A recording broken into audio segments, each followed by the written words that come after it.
ஹரி ஓம். இந்த உலகத்து மக்கள் அனைவருக்கும் என் மனமார்ந்த நமஸ்காரம். இப்போது இன்றைக்கி என்ன பார்க்க போகிறோம் அப்படின்னாக்கா, பஜகோவிந்தத்தில் பகவான் கிருஷ்ணர் என்ன சொல்கிறாருனாக்கா, பஜகோவிந்தத்தை யார் பண்ணினா சங்கரர் என்ன சொல்கிறாருனாக்கா, இந்த மனிதர்களுடைய கர்ப்பவாசம் அதை பற்றி சொல்கிறார். ஏன் அப்படி சொல்கிறாருனாக்கா, ஒரு குழந்தை அந்த கர்ப்பத்தில் விழறது அப்படின்னாக்கா, அந்த கருவுற்ற நாள்லேருந்து அந்த குழந்தை தலைக்கீழே இருக்குமா. தலைக்கீழே இருக்கும்னாக்கா அந்த மலம் மூத்திரம் அந்த வயிற்றுக்குள்ளே இருக்கக்கூடிய அந்த அழுக்கு பகுதிகள் அதுக்குள்ளே தான் அந்த குழந்தை அந்த கருப்பையில் உழண்டுண்டு கிடக்கிறது அப்படின்னு சொல்கிறார். இது எதுக்கு சொல்கிறார் அப்படின்னாக்கா, நீ ஏன் எல்லா கருப்பையிலையும் போய் விழுந்து விழுந்து விழுந்து அந்த மலை மூத்திரத்தில் நீ மிதந்துருக்க, உன் பிறப்பு இறப்பில் கவனம் வை அப்படின்னு சொல்லிட்டு பகவான் நமக்கு இங்கே எச்சரிக்கை பண்ணுறார். ஏன்னாக்கா, நமக்கு பாவம் புண்ணியம் இருக்கு இல்லையா. நம்ம லைஃப்பில் நம்ம பிறக்கும்போது என்ன பண்ணுறோம், மனித பிறப்பில் தான் நமக்கு பாவ புண்ணியம் சேர்றது. மற்ற எல்லா பிறப்புமே பார்த்திங்கனாக்கா, இந்த நாயாவோ இல்லை வேறு எத்தனையோ ஜீவராசி இருக்கு இல்லையா, 84 லட்சம் ஜீவராசி இந்த உலகத்தில் இருக்கிறது. அதுக்கெல்லாம் பார்த்திங்கனாக்கா பாவ புண்ணியங்கள் சேராது. ஏன்னாக்கா அது ப்ரோக்ராம்டு. அதுக்கு என்ன சொல்லியிருக்காளோ, என்ன ப்ரோக்ராம் பண்ணியிருக்காளோ அதுபடி தான் அது நடக்கும். ஆனால் மனுஷ பிறவி எடுக்கும்போது மட்டும்தான் அவன் என்ன பண்ணுறான்னாக்கா, நிறைய பாவத்தை பண்ணிடுறான், நல்ல விஷயங்கள் புண்ணியமும் பண்ணுறான். ரெண்டும் பண்ணும்போது அவனுக்கு அவனுடைய அக்கௌண்ட்டில் அது ரெண்டுமே சேர்ந்து சேர்ந்து சேர்ந்து அவன் இறக்கும் தருவாயில் அவன் பாடி போயிடுறது. அவனுக்கு அந்த பாவ புண்ணியத்தை கேட்ச் பண்ணிட்டு தான் அந்த உயிர் அவனை விட்டு பிரிந்து போகிறது. அப்போ என்னாகும், அந்த உயிர் அந்த பாவ புண்ணியத்தை எடுத்துட்டு போய் அதனுடைய விஷயமாக தான் அதுக்கு நெக்ஸ்ட் பர்த்து கிடைக்கிறது. நிறைய புண்ணியம் இருக்குது அப்படின்னாக்கா மனித பிறவி கிடைக்கும், நிறைய பாவங்கள் இருக்குனாக்கா கீழான பிறவி கிடைக்கும்.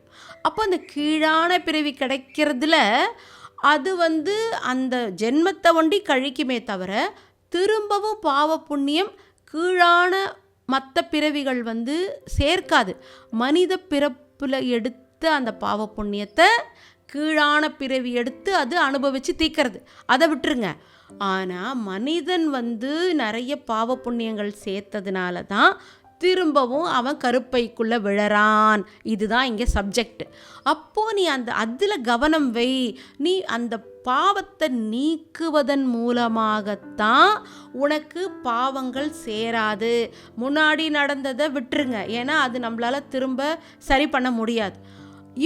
இப்போ ப்ரெசண்ட்டில் நீ இருக்க இல்லையா, இந்த காலத்தில் நீ கவனமாயிரு. பாவத்தை செய்யாதே, மற்றவாளுக்கு கஷ்டத்தை கொடுக்காதே, தவறாக பேசாதே, புறம் பேசாதே. இதெல்லாம் சாஸ்திரமே நமக்கு சொல்கிறது. கீதையில் பகவான் இதை ஹைலைட் பண்ணி நிறைய இடத்துல சொல்கிறார்.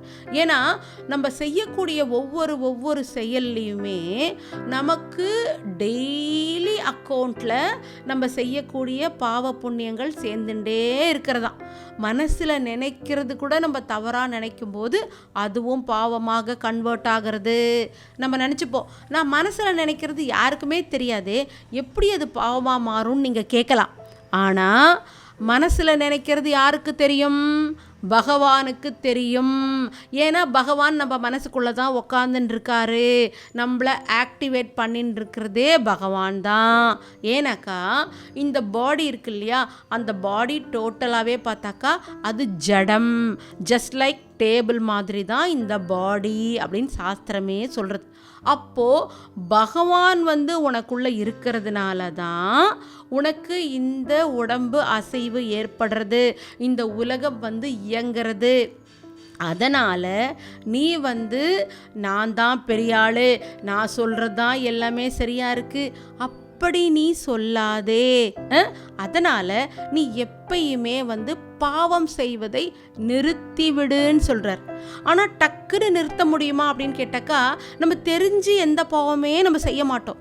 தெரியாமல் நம்ம செஞ்சுருவோம், தெரியாமல் மற்றவாளை திட்டிடுவோம், தெரியாமல் நம்ம யாருக்கும் தெரியாது அப்படின்னு நம்ம ஒன்று செய்கிறோம் இல்லையா, அது பகவானுக்கு தெரியும். ஏன்னா அவர் நமக்குள்ளே தான் இருக்காரு, நம்மளை பார்த்துட்டே இருக்காரு. நம்ம மூச்சு விடுறோம் இல்லையா, அந்த ஒவ்வொரு மூச்சிலும் பகவானே கலந்து இருக்கிறார். அதனால் எனக்கு தெரியாமல் நான் இதை பண்ணிட்டேன், எனக்கு யாருக்குமே நான் செஞ்சது தெரியாதுன்னு நீங்கள் நினைக்கவே வேண்டாம். நீங்கள் என்ன நினைக்கிறீங்களோ, என்ன பேசுகிறீங்களோ, என்ன செய்கிறீங்களோ அது பகவானுக்கு தெரியும். அதனால் யாரனா ஏமாத்திலாம் நினச்சோம்னாக்கா நம்ம தான் ஏமாந்து போவோம். ஏன்னா நம்ம செய்த தவறுக்கு கண்டிப்பாக தண்டனைகள் உண்டு. பகவான் நம்மளை கண்காணிச்சு வாட்ச்மேன், நம்மளுக்கு வாட்ச்மேன் யாருனாக்கா பகவான். ஏன்னா நம்மளை வாட்ச் பண்ணிகிட்டே இருக்காரு. அதனால பி கேர்ஃபுல் அப்படின்னு சொல்லிட்டு சாஸ்திரம் சொல்கிறது. அதனால் நீ பாவங்கள் அதிகமாக பண்ணிட்டினாக்கா நீ எல்லா யோனியிலையும் விழுந்து விழுந்து நாய் வயிற்றில் பிறக்கணும், அதுக்கப்புறம் பன்னி வயிற்றில் பிறக்கணும், அதுக்கப்புறம் செடி கொடியாக பிறக்கணும். இந்த உலகத்தில் மீனா எத்தனை ஜீவராசிகள் இருக்கிறதப்பா, எல்லா கருப்பையிலையும் போய் விழாதே, விழுந்து அந்த மல மூத்திரத்தில் அதில் போய் தவிக்காதே. இந்த பிறப்பு இறப்பை நிறுத்துறதுக்கு உன்னால் மட்டும்தான் முடியும். உன்னாலனாக்கா பகவானை சொல்லலை, பகவான் அதுக்கு ஹெல்ப் பண்ணுவார். ஆனால் நான் தான் என்னை பத்திரமா மனசை வச்சுண்டு தவறு செய்யாமல் புண்ணியத்தை கான்சென்ட்ரேட் பண்ணி நிறைய தானம் பண்ணணும். அன்னதானம் இருக்கிறது, வஸ்திர தானம் இருக்கிறது, எல்லாத்தோட சிறந்தது அன்னதானம். கஷ்டப்படுறவாளுக்கு, படிக்கிறவாளுக்கு, அவளுக்கெல்லாம் நம்மளால் உதவி பண்ண முடிஞ்சால் கண்டிப்பாக உதவி பண்ணணும். ஏன்னா நம்ம உதவி பண்ணுறது நமக்கு புண்ணியம், அவளுக்கு புண்ணியம் கிடையாது. நம்ம அவளுக்கு கொடுத்தோம்னாக்கா அவளுக்கு அது பலன், அவளுக்கு சந்தோஷம். ஆனால் நான் கொடுக்கறதுனால எனக்கு தான் புண்ணியம் வரும். அதனால தான் நம்ம அன்னதானம் பண்ணுறது, நம்ம தனம் மற்றவாளுக்கு தானம், கஷ்டத்தைப்படுறவாளுக்கு கொடுக்கறது, தானம் பண்ண பண்ண பண்ண நமக்கு புண்ணியங்கள் சேரும். அதுக்காக கடன் வாங்கிலாம் தானம் பண்ணக்கூடாது. என்கிட்ட இருக்கிறதுல நான் ஒரு 100 ரூபா வச்சுருக்கேன் அப்படின்னாக்கா ஒரு 10 ரூபா தானம் கொடுக்கலாம் இல்லையா. அது தவிர என்கிட்ட இல்லாத விஷயத்த கடன் வாங்கிலாம் தானம் கொடுக்கக்கூடாது. அதே சமயத்தில் வச்சுண்டே கொடுக்காமையும் இருக்கக்கூடாது. அப்படி நம்ம வச்சுட்டே எதுக்குமே கொடுக்கலனாக்கா என்ன ஆகுன்னு பகவான் என்ன சொல்கிறாருனாக்கா, நீ வச்சுட்டே யாருக்கும் கொடுக்கல, நீ சுயநலமாக நீயே சாப்பிட்ற, நீயே வாங்கிக்கிற, உனக்கு மட்டுமே நீ யூஸ் பண்ணிக்கிற அப்படின்னாக்கா அது திருட்டுக்கு சமானம் அப்படின்னு சொல்கிறார். ஏன்னாக்கா பகவான் தான் நமக்கு எல்லா விதமான ஐஸ்வர்யத்தும் கொடுத்துருக்கார். அந்த ஐஸ்வர்யத்தை நாம் கொஞ்சமாவது மற்றவாளுக்காக தானம் பண்ணணும். கோயிலுக்கு போனால் அந்த பூஜை பண்ணுறது, பூசாரிக்கு எதுனா போடுறது, அதுக்கப்புறம் பூ பழம் வாங்கிட்டு போகிறது, அந்த மாதிரி கொஞ்சமாவது சாமிக்காக செலவு பண்ணேன். கஷ்டப்படுறவாளுக்கு கொஞ்சம் கொடு, படிக்கிறவாளுக்கு கொஞ்சம் கொடு, உன்னால் என்ன முடியுமோ அதில் உனக்கு நிறையெல்லாம் கொடுக்க சொல்லலை. இப்போ ஒரு 1000 ரூபா வச்சுருக்கேனாக்கா ஒரு 50 ரூபாயாவது செலவு பண்ணுன்னு சொல்கிறார் பகவான். அதனால் அது மாதிரி பண்ண பண்ண நமக்கு வரக்கூடிய அந்த இதெல்லாம் குறைஞ்சிரும். ஏன்னாக்கா நம்ம பார்த்தோம்னாக்கா பிடிச்சி வச்சுருந்தோம்னாக்கா எங்கேயோ ஒரு இடத்துல போயிடும்.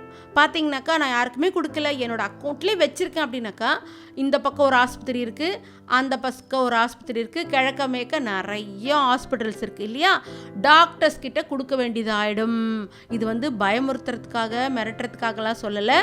நம்ம செலவு பண்ணாமல் பிடிச்சு வச்சுருந்தோம்னாக்கா அது வாலண்ட்ரியாக இந்த மாதிரி உடல் நோயிலையும் தேவையில்லாத லாஸ்லையும் அது போயிடும். அதனால் நீயே செலவு பண்ணு, அப்போ உனக்கு புண்ணியமாவது சேரும் அப்படின்னு சொல்லிட்டு பகவான் சொல்கிறாரு. இதில் முக்கியமான விஷயம், பாவத்தை பண்ணாதே, எல்லா கர்ப்பப்பையிலையும் போய் உழுந்து அதில் கஷ்டப்படாதே.